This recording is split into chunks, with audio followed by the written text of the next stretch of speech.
Alright, I considered our little adventure with logarithms today, and after a cup of tea, sat down and knocked out this proof, which wasn't that long. So, we're only talking about the one proof here.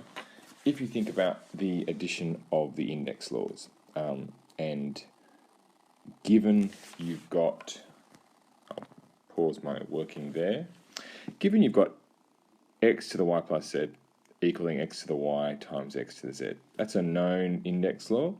You're familiar with that. What we were wanting to prove, what I was hoping someone would prove, and I'm pretty sure someone had at least got one of them out in their own homework, was one of, or the corresponding logarithmic law.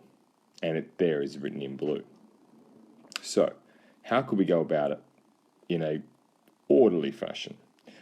If we take that first statement and take the log of both sides, then what we're going to need to use for the next line is the plog law.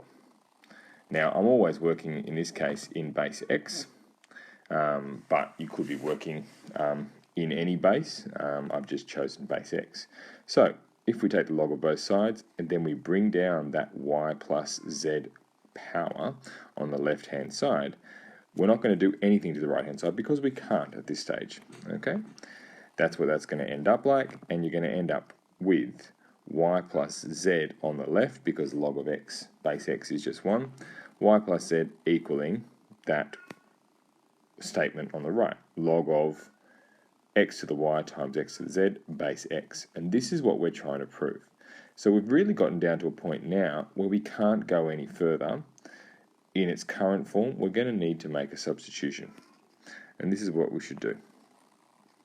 If we let x to the y and x to the z be a and b respectively, then we're going to end up with a substitution we can make for that complex logarithmic notation on the right that we couldn't really get through any further.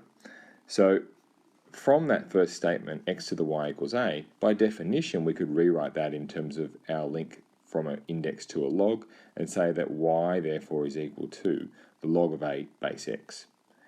Similarly, for x to the z equal to b, we could say z is equal to log of b base x. And from there, it really just falls straight out. So the statement y plus z, which we had, is equal to log of x to the y times x to the z. That's where we were on the last slide. That now, with a straight substitution for y, we can replace that with log of a, base x. I'm just going to leave the bases out for now.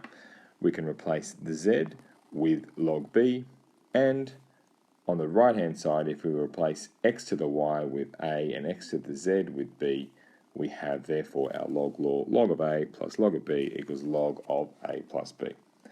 Why don't you give yourself a challenge now and see if you can do the division one with the subtraction of the laws. The process is exactly the same. You need to identify the substitution, but I would guarantee if you can figure that out yourself, writing out in a formal way like this, you'll have a really much better understanding than me just showing it to you right here and now.